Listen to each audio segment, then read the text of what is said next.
ម៉ាឡេស៊ីគឺជាប្រទេសមួយដែលមានការបែងចែកដោយសមុទ្រនៅពាក់កណ្ដាលទឹកដីដែលសម្បូរទៅដោយធនធានធម្មជាតិជាច្រើនហើយត្រូវបានគេចែកចំបានដោយប្រទេសមហាអំណាចគឺជាប្រទេសមួយដែលមានម្ដងនោះធ្លាប់ជាប្រទេសដែលមានកំណើនសេដ្ឋកិច្ចលឿនជាងគេមួយនៅអាស៊ីអាគ្នេយ៍សប្តាហ៍ថ្ងៃនេះម៉ាឡេស៊ីបានឈរឡើងនៅលើផ្លូវឆ្លងកាត់មួយដ៏សំខាន់គឺការធ្វើឲ្យមានតុល្យភាពនៃមហិច្ឆតានៃឧស្សាហកម្មតុល្យភាពនៃបញ្ហានយោបាយនិងតុល្យភាពនៃការផ្លាស់ប្ដូរនៃសេដ្ឋកិច្ចសកលតើប្រជាជាតិមួយនេះដែលមានចំនួនប្រជាជនជាង34លាននាក់នេះបានងើបឡើងពីទឹកដីនៃកំពង់ផែអាណានិគមឈានទៅដល់ការក្លាយទៅជាប្រទេសនៃមហាកម្លាំងផ្នែកផលិតកម្មដោយរបៀបណាហើយតើប្រទេសនេះអាចទ្រទ្រង់ជ័យជំនះរបស់ខ្លួនឲ្យមានចីរភាពទៅមុខទៀតក្នុងបរិយាកាសនៃភាពរង្គោះរង្គើនៃពិភពលោកនេះដែរឬទេសូមស្វាគមន៍លោកអ្នកចំពោះការមកតាមដានទស្សនានៃ Channel Inside Review របស់យើងខ្ញុំហើយថ្ងៃនេះយើងនឹងលើកយកប្រទេសម៉ាឡេស៊ីមកសិក្សាអំពីសេដ្ឋកិច្ចរបស់ប្រទេសនេះថាមានអ្វីកើតឡើងកាលពីអតីតកាលអំពីកម្លាំងដ៏ខ្លាំងរបស់ពួកគេហើយអំពីការតស៊ូទាំងឡាយដែលពួកគេបានឆ្លងកាត់ហើយនឹងអំពីផ្លូវដ៏មិនច្បាស់លាស់ទៅមុខទៀតតើនឹងកើតមានអ្វីទៀតដើម្បីឲ្យយើងអាចយល់បានពីបច្ចុប្បន្នភាពយើងត្រូវត្រឡប់ទៅមើលនៅអ្វីដែលបានកើតឡើងកាលពីអតីតកាលដូចគ្នាដែរដើម្បីយើងអាចយល់បានពីសេដ្ឋកិច្ចសម័យទំនើបរបស់ម៉ាឡេស៊ីសប្តាហ៍ថ្ងៃនេះយើងត្រូវវិលត្រឡប់ទៅមើលអ្វីដែលបានកើតឡើងជាមួយនឹងសេដ្ឋកិច្ចប្រទេសនេះកាលពីអតីតកាលដូចគ្នានៅក្នុងកំឡុងសតវត្សទី19និងដើមសតវត្សទី20អ្វីដែលជាម៉ាឡេស៊ីសប្តាហ៍ថ្ងៃនេះគឺត្រូវបានបង្កើតឡើងចេញពីលក្ខណៈជាអាណានិគមរបស់ប្រទេសអង់គ្លេសជាច្រើនបែបគឺជាទឹកដីនៃការតាំងទីលំនៅនៅតំបន់ច្រកសមុទ្រម៉ាឡាកាហើយនិងទីក្រុងប៉េណាំងគឺជាសហព័ន្ធផ្សេងគ្នានៃរដ្ឋម៉ាឡេដែលមានរដ្ឋដូចជារដ្ឋផេរ៉ាក់រដ្ឋសេឡេងហ្កានីជេរីសាំប៊ីឡាន់និងប៉ាហាំងជាដើមហើយមួយទៀតដែលគេហៅថារដ្ឋម៉ាឡេដែលមិនមែនជាសហព័ន្ធដំណាំកៅស៊ូហើយនិងរ៉ែសំណបាហាំងគឺជាទំនិញនៃសេដ្ឋកិច្ចរបស់ពួកគេនៅក្នុងសម័យកាលនោះដែលម៉ាឡេជាឈ្មោះរបស់គេនៅពេលនោះបាននាំចេញទំនិញទាំងនោះទៅកាន់ពិភពលោកខាងក្រៅនៅក្នុងកំឡុងពេលសង្គ្រាមលោកលើកទី2ទឹកដីនេះត្រូវបានចូលមកកាន់កាប់ដោយពួកទាហានជប៉ុនដែលនោះបានបន្សល់ទុកនៅស្លាកស្នាមយ៉ាងជ្រៅនៅក្នុងចំណោមប្រជាជននិងបានជំរុញឲ្យមានការបង្កើតរដ្ឋាភិបាលថ្មីសម្រាប់ខ្លួនឯងនៅក្នុងឆ្នាំ1957សហព័ន្ធម៉ាឡេយ៉ាបានទទួលបានឯករាជ្យពីអាណានិគមអង់គ្លេសបន្ទាប់មកនៅក្នុងឆ្នាំ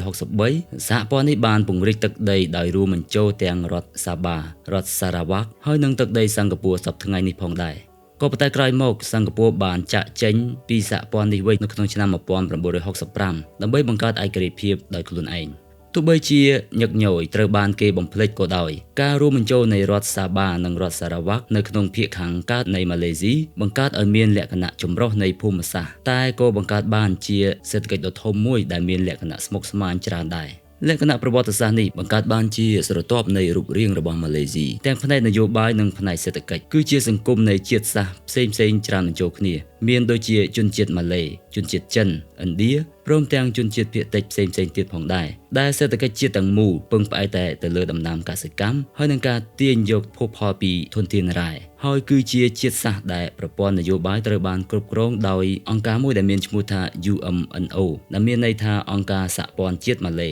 ក្រោមសម្ព័ន្ធ Barisan Nasional រាប់ទសវត្សរ៍មកហើយ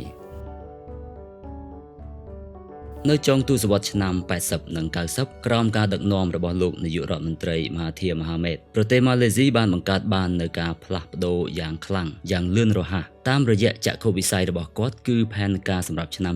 2020គោលដៅគឺដើម្បីក្លាយខ្លួនជាប្រទេសអភិវឌ្ឍន៍ដ៏ពេញលេញពិតប្រាកដនៅក្នុងឆ្នាំ2020នេះផែនការគឺត្រូវបានចាក់បញ្ចូលយ៉ាងជ្រៅនៃឫសនៃឧស្សាហូបនីយកម្មការនាំចេញនៅទំនិញផលិតកម្មហើយនិងការវិនិយោគមកពីបរទេសក្រោមការដឹកនាំរបស់លោកនាយករដ្ឋមន្ត្រីមហាធីរម៉ាហាម៉េតម៉ាឡេស៊ីបានធ្វើការបោះជំហានចេញពីសេដ្ឋកិច្ចដែលពឹងផ្អែកតែទៅលើកសិកម្មឆ្ពោះទៅជាអ្នកមានថាមពលនៅក្នុងការផលិតផលនៅក្នុងរោងចក្ររដ្ឋាភិបាលបានបោះទុនខ្លាំងទៅលើហេដ្ឋារចនាសម្ព័ន្ធពង្រីកវិស័យអប់រំឲ្យបានខ្លាំងក្លានិងពង្រីកផ្នែកបច្ចេកវិទ្យាថែមទាំងទាក់ទាញអ្នកវិនិយោគមកពីក្រៅស្រុកចូលមកស្ថាបនារោងចក្រជាច្រើននៅក្នុងប្រទេសរដ្ឋាភិបាលបានធ្វើការយ៉ាងសកម្មនៅក្នុងការលើកកម្ពស់វិស័យនានាដូចជាគ្រឿងអេឡិចត្រូនិកគ្រឿងបរិក្ខារអេឡិចត្រូនិកគ្រឿងយានយន្តដោយមានម៉ាកយីហោប្រចាំជាតិរបស់គេមួយនោះគឺម៉ាក Proton ទាំងផ្នែកសាងសង់និងវិស័យទេសចរណ៍ហេដ្ឋារចនាសម្ព័ន្ធដែលលេចធ្លោនោះគឺអគារ Petronas Twin Tower ឈររះឡើងយ៉ាងស្កឹមស្កៃនៅក្នុងទីក្រុងកូឡាឡាំពួរ ផ្លូវ highway ឆ្លងកាត់ជ្រោយឧបទ្វីបម៉ាឡេស៊ីមានទាំងកំពង់ផែថ្មីៗនិងតំបន់សេដ្ឋកិច្ចពិសេសនានាដែលគេហៅថា Special Economic Zone ត្រូវបានបង្កើតឡើងយ៉ាងព្រោងព្រាតនៅពាក់កណ្ដាលឆ្នាំ1990ម៉ាឡេស៊ីបានទទួលបាននូវកំណើនសេដ្ឋកិច្ចជាមធ្យមនៅក្នុងរង្វង់ពី8ទៅ9% ជារៀងរាល់ឆ្នាំធ្វើឲ្យមានអ្នកវិនិយោគទុនបានមកកកកុញនៅតំបន់នេះជាពិសេសគឺនៅលើវិស័យផលិតកម្មគ្រឿងអេឡិចត្រូនិកពេលនោះហើយដែលម៉ាឡេត្រូវបានគេទទួលស្គាល់ថាជាកូនខ្លាមួយនៅអាស៊ីដែលគេហៅថា The Tiger Cubs of Asia រូបិយប័ណ្ណរីងគីតត្រូវបានភ្ជាប់ទៅនឹងប្រាក់ដុល្លារអាមេរិកនៅក្នុងរយៈពេលខ្លីនៅក្នុងកំឡុងវិបត្តិហិរញ្ញវត្ថុអាស៊ីនៅក្នុងឆ្នាំ1997ដែលជាសញ្ញានៃមហិច្ឆតានិងជាការប្រុងប្រយ័ត្នខ្ពស់របស់ម៉ាឡេស៊ីបន្ទាប់មកនៅក្នុងឆ្នាំ1997-98ក៏ឈានមកដល់គឺជាឆ្នាំដ៏អាក្រក់បំផុតនៃទ្វីបអាស៊ីដែលមានព្យុះកំណាចមួយបានបើកបក់មកនោះគឺយើងចង់និយាយអំពីវិបត្តិហិរញ្ញវត្ថុអាស៊ីដែលបានបញ្ជូនសញ្ញាអាសន្ននៅទូទាំងតំបន់អាស៊ីអាគ្នេយ៍រូបិយប័ណ្ណរីងគីតរបស់ម៉ាឡេស៊ីបានធ្លាក់តម្លៃទីផ្សារហិរញ្ញវត្ថុបានដួលរលំហើយកំណើនសេដ្ឋកិច្ចបាននៅត្រឹងមួយកន្លែងម៉ាឡេស៊ីក៏បានបោះជំហានមួយដ៏មិនធម្មតាមួយគឺជាការជំរុញឲ្យមានការត្រួតត្រាទុនវិនិយោគឲ្យបានត្រឹមត្រូវហើយថែមទាំងបានថែរក្សាការភ្ជាប់រូបិយប័ណ្ណរបស់ខ្លួនទៅនឹងប្រាក់ដុល្លារអាមេរិកនោះឲ្យបានមួយរយៈពេលខ្លីហើយមួយទៀតនោះគឺត្រូវជៀសវាងនៅរាល់សកម្មភាពខ្លាំងក្លាណាមួយដែលលេចចេញនៅតំបន់ផ្សេងៗទៀតគឺយើងចង់និយាយអំពីលទ្ធផលមិនល្អណាមួយដែលកើតឡើងនៅប្រទេសណាមួយដែលរងគ្រោះដូចគ្នានោះដែលគេបានធ្វើនៅក្នុងកំឡុងពេលនៃវិបត្តិហិរញ្ញវត្ថុនោះ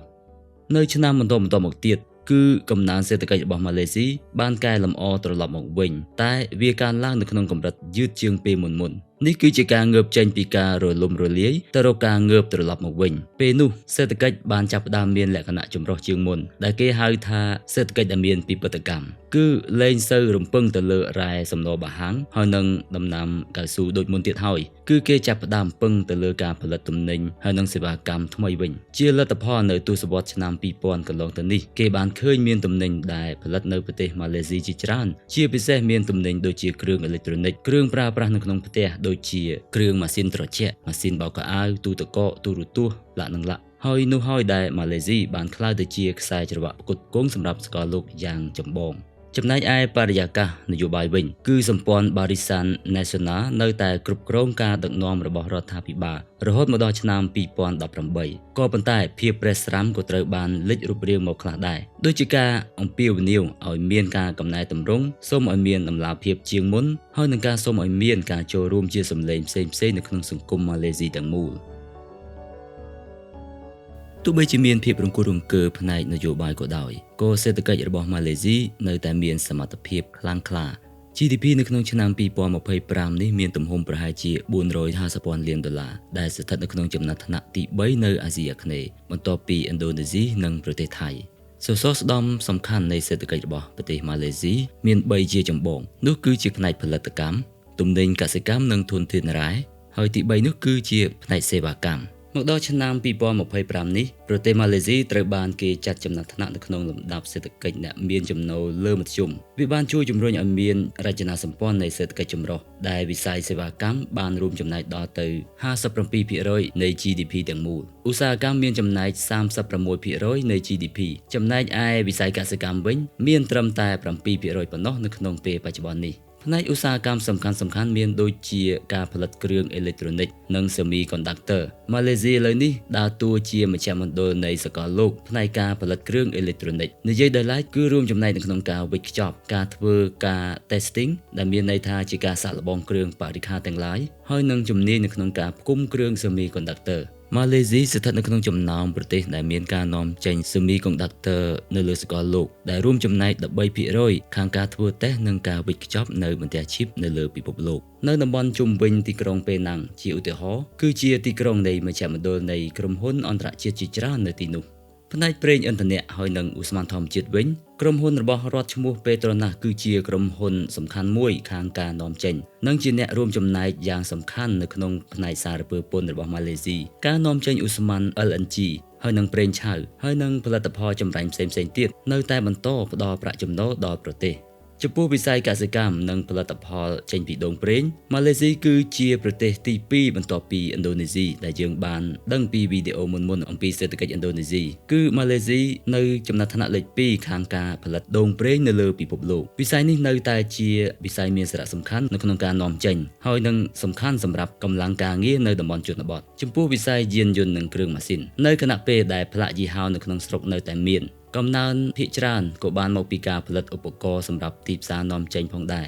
ហើយនឹងការដំឡើងឧបករណ៍ធុនធ្ងន់ដទៃទៀតចំពោះវិស័យទេសចរនិងសេវាកម្មបន្ទាប់ពីមានជំងឺរាតត្បាតបានបញ្ចប់ទៅវិស័យទេសចររបស់ម៉ាឡេស៊ីបានវិលត្រឡប់មកវិញយ៉ាងខ្លាំងក្លាហើយនៅក្នុងឆ្នាំ2025នេះម៉ាឡេស៊ីមានគោលដៅទទួលអ្នកមកទស្សនា27លាននាក់ដែលនឹងជួយជំរុញផ្នែកវិស័យបដិសណ្ឋារកិច្ចការលក់រាយហើយនឹងការដឹកជញ្ជូនផងដែរសេដ្ឋកិច្ចពណ៌បៃតងហើយនិងសេដ្ឋកិច្ច Digital វិស័យដែលលេចធ្លោមានដូចជាថាមពលចេញពីពន្លឺព្រះអាទិត្យប្រព័ន្ធផ្ទាំងសូឡាអាគុយ EV គ្រឿងឧបករណ៍អ៊ីដ្រូសែនបៃតងហើយប្រទេសម៉ាឡេស៊ីកំពុងតែរុញខ្លួនឯងឆ្ពោះទៅរកសេដ្ឋកិច្ច Digital ដ៏ជឿនលឿនចំណែកឯនៅផ្នែកនៃការធ្វើពាណិជ្ជកម្មម៉ាឡេស៊ីនៅតែជាប្រទេសបើកចំហជានិច្ចការធ្វើពាណិជ្ជកម្មរបស់ខ្លួនធៀបទៅនឹង GDP មានកម្រិតខ្ពស់ដល់ទៅ 130% នៃ GDP នោះបញ្ជាក់ថាតើការពឹងទៅលើការនាំចេញរបស់ម៉ាឡេស៊ីពិតជាធំប៉ុណ្ណាចំពោះការនាំចេញទំនិញទៅកាន់ដៃគូពាណិជ្ជកម្មរបស់ខ្លួនប្រទេសចិនគឺជាដៃគូពាណិជ្ជកម្មដ៏ធំជាងគេបំផុតរបស់ម៉ាឡេស៊ីគឺគេទិញគ្រឿងអេឡិចត្រូនិកឧស្ម័នធម្មជាតិហើយនិងដូងប្រេងចំណែកឯប្រទេសសិង្ហបុរីសហរដ្ឋអាមេរិកប្រទេសជប៉ុននិងប្រទេសកូរ៉េខាងត្បូងវិញគឺជាទិសដៅនៃការនាំទំនិញចេញទៅដ៏មានសារៈសំខាន់ផងដែរនៅក្នុងឆ្នាំ2024ការនាំចេញសរុបទាំងអស់មានទំហំ$360,000 លានទៅកាន់ប្រទេសចិនប្រទេសសិង្ហបុរីសហរដ្ឋអាមេរិកជប៉ុននិងទីក្រុងហុងកុងការនាំចូលទំនិញពីបរទេសមកវិញម៉ាឡេស៊ីបាននាំចូលទំនិញភាគច្រើនគឺជាវត្ថុធាតុដើមផ្សេងៗគ្នាគ្រឿងបរិក្ខារបច្ចេកវិទ្យាខ្ពស់ៗគ្រឿងម៉ាស៊ីនហើយនិងប្រេងដែលចម្រាញ់ហើយជាពិសេសគឺមកពីប្រទេសចិនប្រទេសជប៉ុននិងប្រទេសសិង្ហបុរីចំពោះការវិនិយោគនៅក្នុងឆ្នាំ2024កន្លងទៅនេះម៉ាឡេស៊ីបានអនុម័តទៅលើគម្រោងវិនិយោគដែលមានទឹកប្រាក់ប្រមាណជា$378.5 លានឬក៏ប្រមាណជា$85.5 លានអាមេរិកដែលកើនឡើង 14.9% ពីឆ្នាំចាស់ការវិនិយោគផ្ទាល់មកពីបរទេសមានដូចជាមកពីសហរដ្ឋអាមេរិកប្រទេសអាល្លឺម៉ង់ប្រទេសចិន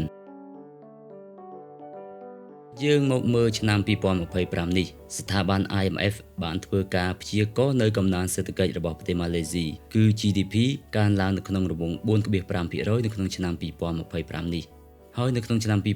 2026អាចត្រឹម 4%ចំណែកឯស្ថាប័នផ្សេងៗទៀតដូចជាធនាគារ CIMB Security ហើយនិងធនាគារវិនិយោគហុងលឿងបានព្យាករណ៍រៀងមានការប្រុងប្រយ័ត្នជាងបន្តិចដោយគេព្យាករណ៍ថាកំណើនអាចត្រឹម 4 ទៅ 4.3% តែប៉ុណ្ណោះខណៈពេលដែលធនាគារ Nagara Malaysia ដែលជាធនាគារកណ្ដាលរបស់ប្រទេសម៉ាឡេស៊ីបានព្យាករណ៍ថាអាចនឹងមានរហូតដល់ទៅ 4.5 ទៅ 5.5% ប៉ុន្តែក៏ត្រៀមទម្លាក់តួលេខនេះចុះមកវិញបើសិនជាភាពតានតឹងនៃការជួញដូរពាណិជ្ជកម្មសកលលោកមានការកើនឡើងចំណែកឯរឿងអតិផរណាវិញគឺមានភាពសមរម្យធនាគារកណ្ដាលរំពឹងថាអតិផរណានឹងមានត្រឹម 1.5 ទៅ 2.3% នៅក្នុងឆ្នាំ2025នេះអនុភាពនៃសារពើពន្ធគឺគេរំពឹងថាមានភាពតិចទៅដោយរដ្ឋាភិបាលកំណត់គោលដៅប្រហែលជាត្រឹម 3.8% នៃ GDP ចុះពី 4.3% ពីឆ្នាំមុនតម្រូវការនៅក្នុងស្រុកនៅតែជាម៉ាស៊ីនចលករសម្រាប់ប្រទេសការប្រើប្រាស់ទំនិញមានការកើនឡើងការអនុម័តលើគម្រោងវិនិយោគជាច្រើនបានឡើងទៅដល់កម្រិតដែលគេបានកំណត់គោលដៅឯការមានការងារធ្វើរបស់ពលរដ្ឋគឺមានស្ថិរភាពល្អក៏ប៉ុន្តែកម្លាំងខ្យល់មកពីខាងក្រៅនៅតែជាការពិតមួយគឺថាកំណើនសេដ្ឋកិច្ចរបស់ប្រទេសចិននៅតែយ៉ាប់យ៉ឺនគោលនយោបាយពាណិជ្ជកម្មរបស់សហរដ្ឋអាមេរិកនៅតែមិនអាចប៉ាន់ស្មានបានអញ្ចឹងហើយការនាំចេញរបស់ប្រទេសម៉ាឡេស៊ីវាអាចមានហានិភ័យទៅតាមស្ថានភាពរបស់សកលលោកគោលនយោបាយសេដ្ឋកិច្ចរបស់ប្រទេសម៉ាឡេស៊ីមិនអាចកាត់ផ្តាច់ចេញពីបញ្ហានយោបាយនៅក្នុងស្រុករបស់ខ្លួនបានឡើយចាប់តាំងពីឆ្នាំ2018មកការគ្រប់គ្រងអំណាចរបស់សម្ព័ន្ធ Barisan Nasional ដ៏យូរមកហើយនោះបានបញ្ចប់ហើយនៅពេលនោះហើយដែលប្រទេសម៉ាឡេស៊ីបានឈានជើងចូលទៅដល់សករាជថ្មីនៃសម្ព័ន្ធនយោបាយជាមួយនឹងចំនួននៃសមាជិកសភាដ៏រលូនហើយនឹងមានសម្ព័ន្ធភាពផ្សេងៗដែលមិនប្រកបប្រជាផងដែរនៅក្នុងឆ្នាំ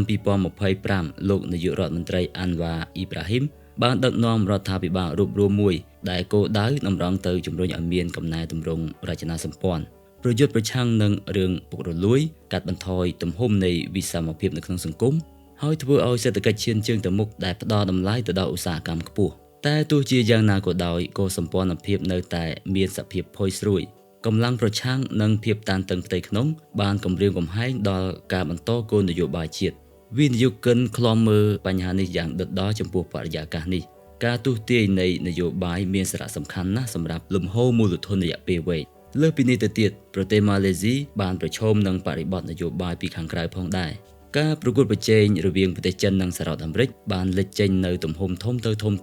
ហេតុនេះហើយប្រទេសម៉ាឡេស៊ីត្រូវតែធ្វើឲ្យមានតុល្យភាពរវាងពាណិជ្ជកម្មហើយនិងសន្តិសុខត្រូវតែរឹតបន្តឹងជាមួយនឹងមហាអំណាចទាំងពីរ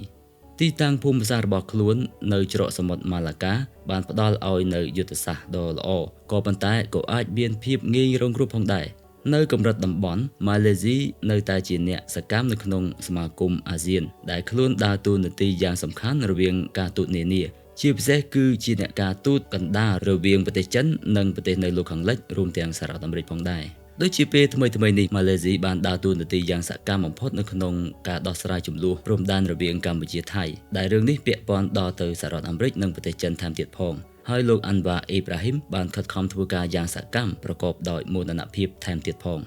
និយាយដោយខ្លីគឺនយោបាយគឺជាអ្នករៀបចំឆាកទាំងមូលចំណែកឯសេដ្ឋកិច្ចគឺជាអ្នកលេងនៅលើឆាកនោះឯងទោះបីជាប្រទេសម៉ាឡេស៊ីមានភាពខ្លាំងច្រើនដែរហើយក៏ដោយក៏ម៉ាឡេស៊ីនៅតែមានបញ្ហាប្រឈមជាប់លាប់ជាមួយខ្លួនខ្លះផងដែរតែនោះមានដូចជាទី1គឺភាពងាយរងគ្រោះពីប្រភពខាងក្រៅការពឹងអាស្រ័យទៅលើការនាំចេញរបស់ខ្លួនគឺត្រូវបានបង្ហាញឲ្យឃើញជាមួយនឹងភាពប្រែប្រួលនៃពាណិជ្ជកម្មសកលដូចជាលទ្ធភាពនៃការដំឡើងពន្ធរបស់សហរដ្ឋអាមេរិកទៅលើទំនិញរបស់ប្រទេសម៉ាឡេស៊ីនៅតែជាហានិភ័យក៏ដូចជាហានិភ័យនៃការកាត់បន្ថយតម្រូវការពីប្រទេសចិនផងដែរការផ្លាស់ប្ដូរនៃខ្សែសង្វាក់ផ្គត់ផ្គង់ហើយនិងការកើនឡើងនៃថ្លៃដើមផលិតកម្មគំរាមកំហែងដល់ផលិតកម្មឈានមុខដែលមានតម្លៃថោកហើយនឹងអាចជឿទុកចិត្តបានរបស់ម៉ាឡេស៊ី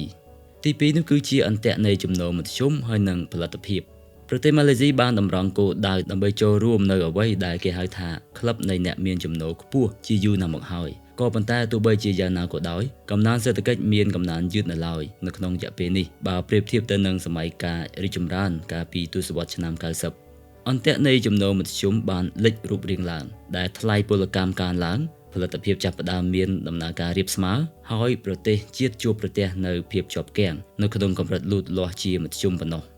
ការចំណាយទៅលើការស្រាវជ្រាវនិងអភិវឌ្ឍហើយនឹងការបង្កើតថ្មីព្រមទាំងការចំណាយទៅលើការបង្កើនជំនាញនៅតែមានលក្ខណៈយឺតនៅពីក្រោមស្តង់ដារប្រទេសដទៃទៀតនៅក្នុងតំបន់ទី3គឺវិសមភាពនៃចំណូលឬក៏ភាពមិនស្មើគ្នានៃចំណូលនៅក្នុងតំបន់ផ្សេងៗគ្នា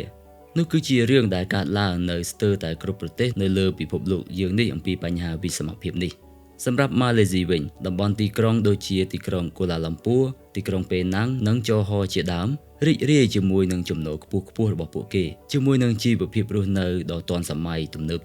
ក៏ប៉ុន្តែបើនៅតំបន់ជនបទដាច់ស្រយាលដូចជារដ្ឋសាបានិងសារ៉ាវ៉ាក់នៅដើរពីក្រោយគេនៅឡើយទាំងហេដ្ឋារចនាសម្ព័ន្ធហើយនិងសេវាកម្មរង្វាស់មេគុណហ្គីនីនៅតែមានតួលេខកើនឡើងឯវិសមភាពនៅទូទាំងជាតិសាសន៍និងតំបន់នៅតែជាបញ្ហានយោបាយក៏ដូចជាបញ្ហាសេដ្ឋកិច្ចទាំងមូលរបស់ប្រទេសនេះទី4គឺជាបញ្ហា brain drain ហើយនឹងកង្វះអ្នកមានទេពកោសល្យដោយដែលយើងបានធ្លាប់ឮអំពីពាក្យថា brain drain នៅក្នុងវីដេអូមុនគឺជាការខ្វះអ្នកជំនាញនៅក្នុងប្រទេសដោយសារតែពួកគេធ្វើដំណើរចាក់ចេញពីប្រទេសទៅរកការងារនៅក្រៅប្រទេសសម្រាប់ជនជាតិម៉ាឡេស៊ីដែលពោរពេញទៅដោយជំនាញខ្ពស់ជាពិសេសនៅក្នុងវិស័យ technology និងហិរញ្ញវត្ថុបានធ្វើអន្តោប្រវេសន៍ទៅធ្វើការនៅក្រៅប្រទេសដូចជាឆ្លងទៅធ្វើការនៅប្រទេសសិង្ហបុរីនៅប្រទេសអូស្ត្រាលីឬក៏ទៅចក្រភពអង់គ្លេសជាដើមការបាត់បង់អ្នកជំនាញទាំងនេះធ្វើឲ្យគុណតម្លៃដ៏ខ្ពស់នៃសេដ្ឋកិច្ចនៅក្នុងប្រទេសមានការពិបាកនៅក្នុងការកសាងហេតុអ្វីបានជាគេទៅធ្វើការនៅក្រៅប្រទេសនោះគឺពីព្រោះតែសម្បូរការងារដែលត្រូវជំនាញពួកគេព្រមទាំងបានប្រាក់បៀវត្សខ្ពស់ជាងទី5គឺបញ្ហាបរិស្ថាននិងសម្ពាធនៃនិរន្តរភាពបរិស្ថានផលិតកម្មដូងប្រេងត្រូវបានគេដាក់ជាប្រធានបទចោទប្រកាន់អំពីរឿងកាប់បំផ្លាញព្រៃឈើហើយនិងប្រធានបទអំពីការត្រូវមានការត្រួតពិនិត្យពីអន្តរជាតិនៅក្នុងយុគសម័យប្រេងឥន្ធនៈ fossil នៅតែមានសារៈសំខាន់ក៏ប៉ុន្តែការផ្លាស់ប្ដូរទៅរកថាមពលបៃតងនឹងតម្រូវឲ្យមានការវិនិយោគជាចម្បងច្រើនជាងមុនហើយវាបង្កជាការរំខានដល់រចនាសម្ព័ន្ធនានា ហេតុដូច្នេះហើយប្រទេសម៉ាឡេស៊ីត្រូវតែជួសជុលបញ្ហាកំណើនសេដ្ឋកិច្ចរបស់ខ្លួនជាមួយនឹងនិរន្តរភាពនៃបរិស្ថានទី6គឺសម្ពាធនៃសារពើពន្ធនិងបំណុលសាធារណៈនៅក្នុងគណៈពេលដែលអនុភាពបានបង្រួមតូចទៅការចំណាយសាធារណៈការឧបត្ថម្ភធននិងសុខុមាលភាពសង្គមត្រូវបានដាក់ជាបន្ទុកយ៉ាងធ្ងន់រដ្ឋាភិបាលត្រូវបដិញ្ញាចិត្តដើម្បីធ្វើកំណែទម្រង់ការឧបត្ថម្ភធនហើយត្រូវពង្រីកចំណូលពន្ធនៅក្នុងឆ្នាំ2025តើមានអ្វីដែលអាចជាការរំពឹងទៅមុខសម្រាប់ប្រទេសម៉ាឡេស៊ីប្រសិនបើម៉ាឡេស៊ីជោគជ័យនៅក្នុងការបន្តកំណែទម្រង់រចនាសម្ព័ន្ធដូចជាបង្កើនសមត្ថភាពលើវិស័យអប់រំជំរុញបន្ថែមសមត្ថភាពផ្នែកផលិតភាពសម្របសម្រួលដល់ការធ្វើអាជីវកម្មកែលម្អប្រព័ន្ធគ្រប់គ្រងឬអភិបាលកិច្ចនោះខ្លួនប្រកាសជាអាចអភិវឌ្ឍខ្លួនចូលទៅកាន់លក្ខណៈនៃប្រទេសមានចំណូលខ្ពស់នៅដំណាច់ចុងទសវត្សរ៍ឆ្នាំ2020ខាងមុខនេះការធ្វើពិពិធកម្មលើការនាំចេញមានន័យថាការនាំចេញចម្រុះនោះបង្កើនគុណតម្លៃនៃផលិតកម្មនិងសេវាកម្មដូចជាផ្នែក Digital និង Biotechnology ដែលមានន័យថាជាជីវៈបច្ចេកវិទ្យាទាំងនេះគឺជាកូនសោរដ៏សំខាន់សម្រាប់នាំប្រទេសឲ្យទៅដល់ចំណុចនោះម៉ាឡេស៊ីក៏កំពុងតែសកម្មនៅក្នុងការប្រម៉ូទលើកកម្ពស់នៅផែនការ Master Plan នៃឧស្សាហកម្មថ្មីនៅក្នុងឆ្នាំ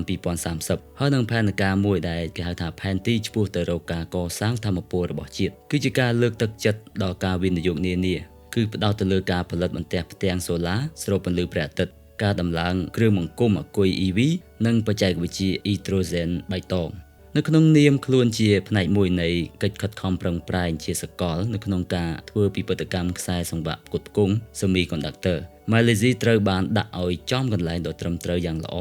ជាមួយនឹងការអនុវត្តលើការវិនិយោគនៅក្នុងឆ្នាំ2024កន្លងទៅនេះដែលមានទំហំទឹកប្រាក់ប្រហែលជា 85.5 លានដុល្លារអាមេរិកនោះធ្វើឲ្យគ្រឹះនៅក្នុងការកសាងសេដ្ឋកិច្ចបន្តមានរូបរាងជានិច្ចប្រទេសម៉ាឡេស៊ីអាចទទួលបានផលប្រយោជន៍ពីយុទ្ធសាស្ត្រមួយដែលគេហៅថា China Plus One ដែលមានក្រុមហ៊ុនជាច្រើនបានមកជាមួយដែលពួកគេមានលក្ខណៈជាក្រុមហ៊ុនចម្រុះផ្សេងគ្នាចេញពីប្រទេសចិនមកប្រទេសម៉ាឡេស៊ីបានផ្ដល់នៅហេដ្ឋារចនាសម្ព័ន្ធកម្លាំងពលកម្មដែលបានផ្ដល់ជំនាញនិងបរិយាកាសពាណិជ្ជកម្មពោពេញទៅដោយអំណោយផលក៏ប៉ុន្តែទាំងនេះមិនមែនមកដោយស្វ័យប្រវត្តិនោះទេគឺមានការប្រកួតប្រជែងយ៉ាងខ្លាំងពីប្រទេសដូចជាប្រទេសវៀតណាមប្រទេសថៃនិងឥណ្ឌូនេស៊ីរឹតតែមានកម្លាំងខ្លាំងទៅទៀតទីតាំងភូមិសាស្ត្ររបស់ម៉ាឡេស៊ីផ្ដល់ឲ្យខ្លួននៅកម្រិតទម្ងន់ជាលក្ខណៈភូមិសាស្ត្រល្អការប្រឈមរបស់ខ្លួនរួមមានដូចជាគឺត្រូវធ្វើយ៉ាងណាឲ្យខ្លួននៅតែអព្យាក្រឹតហើយមានលក្ខណៈជឿនទៅមុខជានិច្ចនៅក្នុងពិភពលោកមួយដែលត្រូវបានកំណត់ដោយមហាអំណាចពីរគឺចិននិងសហរដ្ឋអាមេរិកដែលកំពុងតែប្រកួតប្រជែងគ្នាពង្រឹងចំណងទំនាក់ទំនងជិតស្និទ្ធជាមួយនឹងប្រទេសមួយចំនួនដូចជាប្រទេសជប៉ុនកូរ៉េខាងត្បូងនិងប្រទេសនៅអឺរ៉ុបហើយនិងនៅមជ្ឈមបូព៌ាដែលរបៀបនោះអាចជួយការពារខ្លួនចេញពីហានិភ័យទាំងនោះបានឧទាហរណ៍ដូចជាម៉ាឡេស៊ីទទួលរៀបចំកិច្ចប្រជុំអាស៊ាន GCC China នៅក្នុងឆ្នាំ2025នោះគឺដើម្បីពង្រីកបណ្ដាញទំនាក់ទំនងរបស់ខ្លួនតទៅមុខទៀតមានសេណារីយ៉ូមួយចំនួនសម្រាប់ការប្រមាលមើលទៅមុខទៀតដូចជាករណីទី1គឺបើកំណើនសេដ្ឋកិច្ចរបស់ប្រទេសម៉ាឡេស៊ីបានពន្លឿនម្ដងទៀតទៅដល់ជាង 5% ប្រចាំឆ្នាំហើយមានជ័យជំនះលើកំណែទម្រង់រចនាសម្ព័ន្ធនោះម៉ាឡេស៊ីនឹងក្លាយទៅជាប្រទេសដែលមានចំណូលខ្ពស់មួយមកជាមួយនឹងឧស្សាហកម្មបៃតងដ៏ហូរហៀរករណីទី2គឺបើសិនជាកំណើនមានស្ថិរភាពត្រឹមតែ 4 ទៅ 5% កំណែទម្រង់នៅតែបន្តកើនឡើងនោះម៉ាឡេស៊ីនៅតែជាប្រទេសមានចំណូលមធ្យមកម្រិតខ្ពស់នៅឡើយក៏ប៉ុន្តែខ្លួននៅតាមប្រកបពីក្រោយពួកប្រទេសដែលមានចំណូលខ្ពស់ករណីទី3គឺបើសិនជាពាណិជ្ជកម្មមានភាពចលាចលនយោបាយមានអស្ថិរភាពឬក៏បរាជ័យនៅក្នុងការធ្វើចម្រុះកម្មឧស្សាហកម្មនោះនឹងធ្វើឲ្យម៉ាឡេស៊ីជាប់នៅក្នុងអន្ទាក់នៃចំណូលមធ្យមដដែលហើយកំណើននឹងនៅក្នុងរង្វង់តែ 3 ទៅ 4% ប៉ុណ្ណោះហើយការធ្វើចំណាក់ស្រុករបស់ពលរដ្ឋទៅរកការងារធ្វើនៅក្រៅប្រទេសដែលយើងហៅថា brain drain នោះនឹងនៅតែបន្តកើតមាន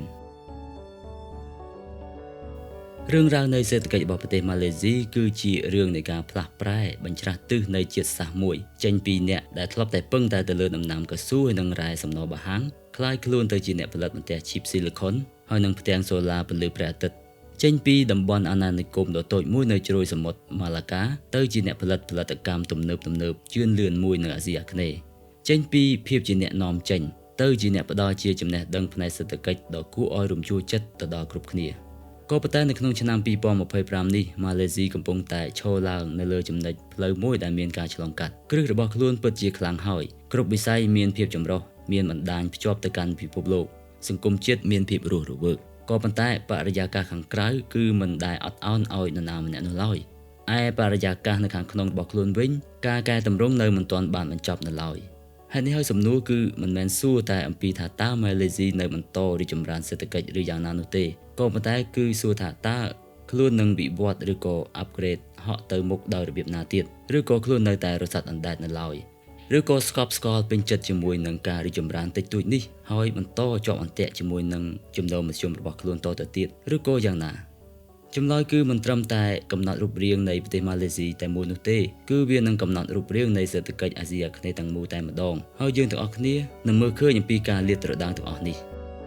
ចុះចំណែកលោកអ្នកដែលកំពុងតែតាមដាននិងស្ដាប់រឿងរ៉ាវនៃសេដ្ឋកិច្ចរបស់ប្រទេសម៉ាឡេស៊ីនេះមានយោបល់និងទស្សនៈយ៉ាងណាចំពោះអ្វីដែលយើងបានលើកឡើងមកនេះឬក៏លោកអ្នកមើលឃើញអ្វីផ្សេងឬក៏មិនយល់ស្របអ្វីដែលយើងបានលើកឡើងមកនេះក៏សូមលោកអ្នកបញ្ចេញមតិយោបល់នៅក្នុងប្រអប់ comment ខាងក្រោមដើម្បីយើងអាចយល់ដឹងអំពីគំនិតទស្សនៈរបស់លោកអ្នក Inside Review សូមអរគុណដល់លោកអ្នកដែលបានចំណាយពេលដ៏មានតម្លៃស្ដាប់ដោយយកចិត្តទុកដាក់និងដែលតែងតែបានគាំទ្រមាតិការបស់យើងខ្ញុំហើយសូមកុំភ្លេចលោកអ្នកចុចប៊ូតុង Subscribe ចុច Like ដើម្បីកំណត់ចំណាំហើយនឹងដើម្បីងាយស្រួលនឹងទទួលបានវីដេអូក្រោយៗទៀតដែលយើងខ្ញុំនឹងលើកយកមកអធិប្បាយនៅលើ Channel នេះថាតើប្រទេសនៅអាស៊ីណាទៀតដែលយើងនឹងយកមកសិក្សាមើលទាំងអស់គ្នាតទៅទៀតសូមអរគុណលោកអ្នកសូមមានពេលល្អ